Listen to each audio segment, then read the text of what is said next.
जिठानी देवरानी की जंग। किसी गांव में अनीता नाम की एक औरत अपने दो बेटों और बहुओं के साथ रहती थी।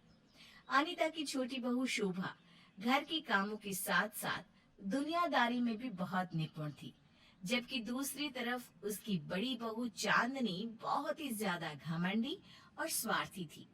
उसके पिता बहुत दौलतमंद थे, साथ ही उसका पति करण उसी के पिता के यहाँ नौकरी करता था, जिस वजह से चांदनी ने करण को पूरी तरह अपने काबू में कर रखा था। कुछ दिनों बाद चांदनी का जन्मदिन आता है। आज अपनी सहेलियों पर रौब जमाने का मेरे पास बहुत बढ़िया मौका है। आज मैं ऐसी अनोखी पार्टी दूंगी कि मेरी सभी सहेलियां मेरी कायल हो जाएंगी। फिर शाम होते ही चांदनी की सभी सहेलियां उसके घर पर आ जाती है। तभी चांदनी अपने कमरे में जाकर करण से कहती है, सुनो करण, मेरी सारी सहेलियां आ गई हैं। चलो ना, तुम उनके लिए चाय नाश्ता लेकर बाहर आ जाओ ना। करण झिझकते हुए कहता है, अरे, ये तुम क्या कह रही हो चांदनी? हमारे घर पर तो नौकरानी है, फिर तुम मुझसे काम क्यों करवाना चाहती हो? अगर मैं तुम्हारी सहेलियों की खातिरदारी करूंगा तो उनके सामने मेरी बड़ी बेइज्जती हो जाएगी। अच्छा, तुम्हें अपनी इज्जत की फिक्र है और मेरी इज्जत का क्या?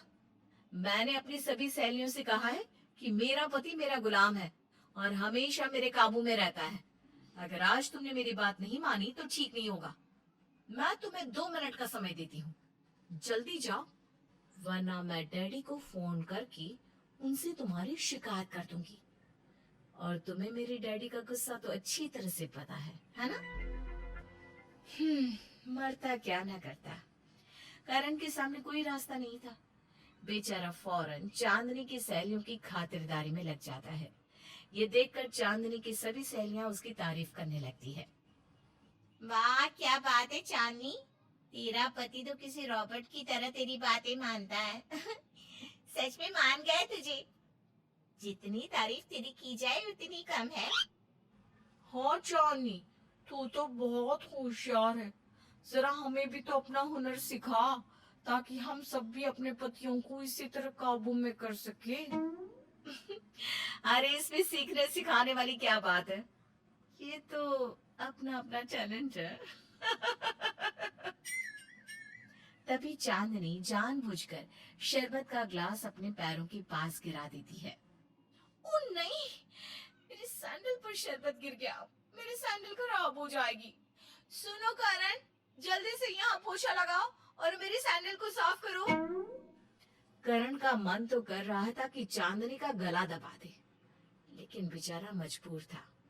वो पोछा लेकर चांदनी की सैंडल साफ करने लगता है।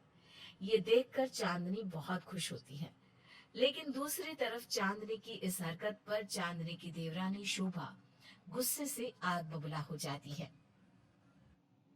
बस, बहुत हो गया दीदी, तुम्हें शर्म आनी चाहिए। अपनी नालायक सहेलियों के सामने बेकार का दिखावा करने के लिए तुम जेठ जी की इतनी बेइज्जती कर रही हो। शोभा की बातें सुनकर चांदनी की सभी सहेलियां एक दूसरे का मुंह देखने लगती है। तभी शोभा चांदनी की सभी सहेलियों को जमकर डांट लगाती है।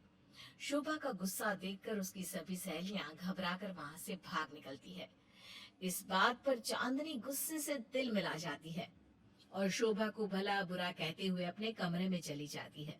दूसरी तरफ चांदनी का पति राहत की सांस लेता है। इस शोभा की बच्ची ने मेरा सारा खेल बिगाड़ दिया। इसकी वजह से मेरी जन्मदिन की पार्टी बर्बाद हो गई। लेकिन मेरा नाम भी चांदनी है। अगले महीने शोभा का जन्मदिन है ना। उसे ऐसा सबक सिखाऊंगी कि उसे उसके देवता याद आ जाएंगे। इस तरह चांदनी बदले की आग में जलने लगती है। फिर दिन बीतने के साथ साथ शोभा का जन्मदिन भी आ जाता है। शोभा अपने जन्मदिन पर कोई तामझाम नहीं करती थी। वो बहुत ही सीधे साधे तरीके से अपना जन्मदिन मनाया करती थी। सारी तैयारी हो जाने के बाद शोभा का ऑर्डर किया हुआ केक भी आ जाता है। घर के नौकरानी हॉल में बीचों बीच केक को रखकर दूसरे कामों में व्यस्त हो जाती है। तभी मौका देखकर चांदनी एक बिजली का तार केक के साथ जोड़ देती है। अब देखती हूँ मेरी इस चाल से शोभा कैसे बचती है। वो जैसे ही इस केक को काटने की कोशिश करेगी, तब जोरदार का बिजली का झटका लगेगा और उसकी आंखें सीधे अस्पताल में खुलेगी।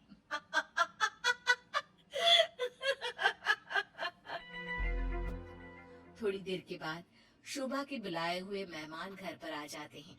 शोभा केक काटना शुरू कर देती है, लेकिन उसे बिजली का झटका नहीं लगता। ये देखकर चांदनी को बड़ी हैरानी होती है। अरे ये क्या, इसे बिजली का झटका क्यों नहीं लगा? जरूर कुछ तो गड़बड़ है।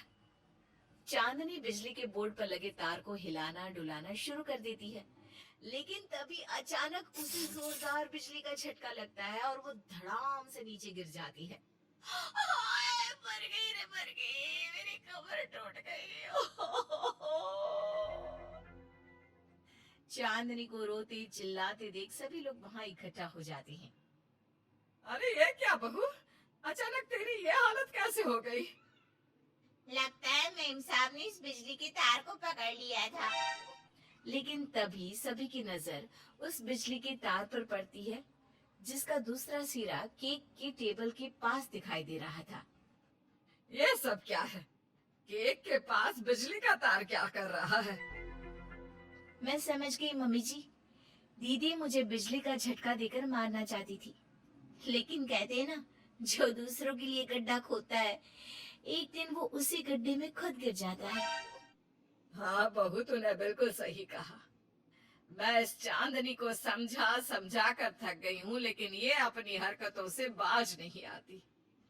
अरे चांदनी बहू, बेकार का घमंड छोड़ दे। देवरानी जेठानी को हमेशा बहनों की तरह मिलकर रहना चाहिए। लोगों के सामने चांदनी अनीता से सहमति जताते हुए अपना सर हिलाने लगती है।